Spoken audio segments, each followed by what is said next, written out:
Así como hemos combatido frontalmente a las pandillas, con toda la fuerza del Estado y con todas las herramientas legales que podemos, sin titubear en ningún momento, así también iniciaremos una guerra frontal contra la corrupción. Queda aprobado el proyecto de decreto que contiene régimen de excepción. Un día después, Bukele, avalado por el Congreso, dispuso el estado de excepción en todo el territorio, medida que fue prorrogada hasta hoy en 14 oportunidades y que derivó hasta la fecha en más de 69.000 detenciones, muchas de ellas denunciadas como arbitrarias. Este mes, y como parte de las mismas políticas para terminar con las pandillas, el gobierno salvadoreño presentó un centro de confinamiento del terrorismo, una mega cárcel de máxima seguridad, con capacidad para 40.000 internos. También para asearse, ahí tienen su pila, con su agua y todo. La prisión es el foco de severas críticas de organismos defensores de los derechos humanos, porque infringe tratados internacionales e ignora alternativas de prevención del delito. Los altos índices de aprobación de Nayib Bukele han hecho que presidentes de la región como Xiomara Castro en Honduras o aspirantes al poder en Guatemala, Chile e incluso Argentina tomen como modelo la política de mano dura del mandatario salvadoreño, proponiendo en sus campañas las mismas prácticas autoritarias.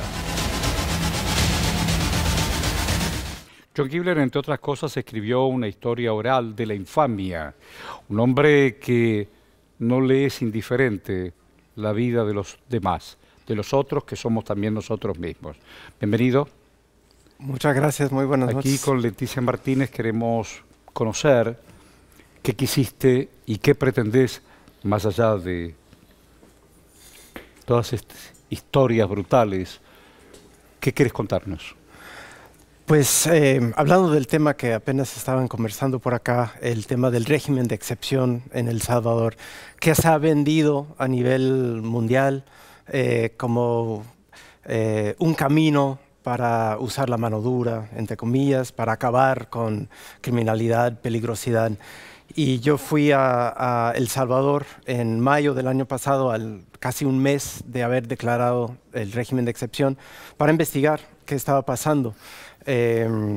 Quiero aclarar que hay medios de comunicación centroamericanos que están haciendo excelentes trabajos. Recomiendo mucho al faro.net, que han dado un seguimiento al tema desde hace muchísimos años. ¿Y qué encontraste ahí?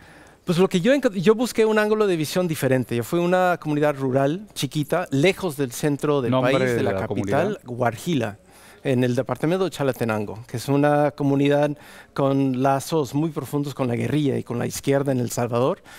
Fue una comunidad repoblada con refugiados de guerra durante todavía de la guerra civil, en los años 80. Y lo que yo encontré ahí es un pueblo rural, campesino, donde no había existido nunca las pandillas. No habían llegado. Hasta esa comunidad chiquitita no habían llegado. Pero llegó el Estado, llegó la policía, llegó el ejército para sacar jóvenes de sus casas en la madrugada, para sacar gente de sus lugares de trabajo. Un mecánico que estaba trabajando en un coche, lo sacaron debajo del coche y se lo llevaron a un centro de un penal de máxima seguridad, acusado de ser terrorista.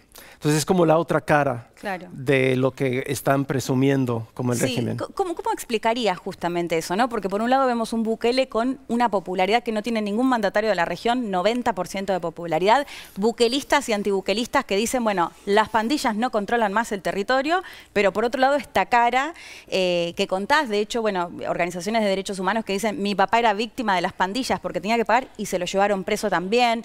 ¿Qué pudiste ver de lo que pasa en las cárceles? ¿Qué pasa en ese sentido? ¿Y qué se puede llegar a hacer? Porque también estamos viendo ahí, como decía el informe, el caso de Xiomara Castro u otros mandatarios que lo miran con simpatía. Pues creo que es un tema muy complejo porque primero hay que reconocer que las pandillas existían, ¿no? Y que sí ejercían violencias terroríficas en las comunidades, sobre todo urbanas. Las tasas de homicidios más altas de todo el mundo. Exactamente. Y también hay que pausar un momento y decir de dónde surgieron esas pandillas, porque no surgen simplemente de la maldad humana, no surgen de fenómenos geopolíticos, los exiliados de la guerra en Estados Unidos, que crecieron en las calles, luego fueron deportados después de la firma de los acuerdos de la paz en el 92 y crecen en una ciudad rota por 11 años de guerra, ¿no? Donde no hay un programa de atención psicosocial o programas sociales para reconstruir un tejido social después de la guerra. Es un tema complejo, pero sí, ejercían terror dentro de, sobre todo, muchos barrios urbanos, ¿no? Y está el tema entonces de ir por esas personas, recluirlas, pero no solamente eso, el gobierno de Salvador, me parece, de Bukele, está vendiendo una imagen del goce, del sufrimiento, el pandillero construido como un enemigo, ¿no? Entonces, todas esas imágenes de hombres semidesnudos, tatuados, rendidos, apilados como si fueran cualquier mercancía en el supermercado, no sé, una cosa menos que humana, y cómo esas imágenes los venden para decir, ay, nosotros somos los fuertes ahora, mira cómo sufren. Eso para mí me parece simplemente peligrosísimo, ¿no? Que desde el Estado producir una imagen de goce del sufrimiento del otro, aun cuando se supone que en un Estado de Derecho existe condiciones mínimas, aún para personas que han cometido delitos, ¿no? De respeto. Y Bukele se burle de eso. Está ¿no? muy bien eso que observás y nos haces comprender y remitirnos. Digo, para los más jóvenes en estas guerras entre El Salvador, Honduras, mientras Nicaragua se rebelaba contra Somoza y armaba su propia revolución independentista, y Cuba todavía estaba atenta, pero Estados Unidos no quería.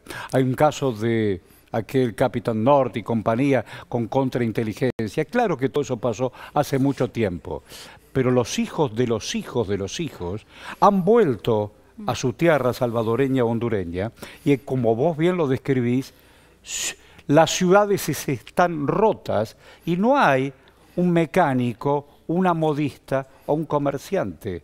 Y entonces creen que todo es igual. Sí, pero aquí enfatizando mucho en lo que está sucediendo con pandilleros de verdad, ¿no? Y el trato que les están dando, y también el hecho de que Bukele, cuando vio que esas imágenes de sometimiento del pandillero se vendían tan bien y fueron tan populares, lo multiplicó. Pues mandó a detener jóvenes en sus casas, en las comunidades rurales lejos del capital, y llenar las cárceles. Si vos me permitís, John Gibler, mañana, si te importa, si te interesa y vivís cerca, va a estar presentando su libro mañana a las 19 horas en la zona de Flores, en Morón, 2453. Esa es la calle, Morón 2453. Te deseo buena vida. ¿Nos recordás el nombre del libro, que es sobre los 43 estudiantes desaparecidos de Ayotzinapa en México? Ahí va. Claro, ahí va. Muchas gracias. Sí, una historia oral de la infamia se llama el libro. Ahí está. Gracias, gracias Leti. Gracias. Vamos y veremos.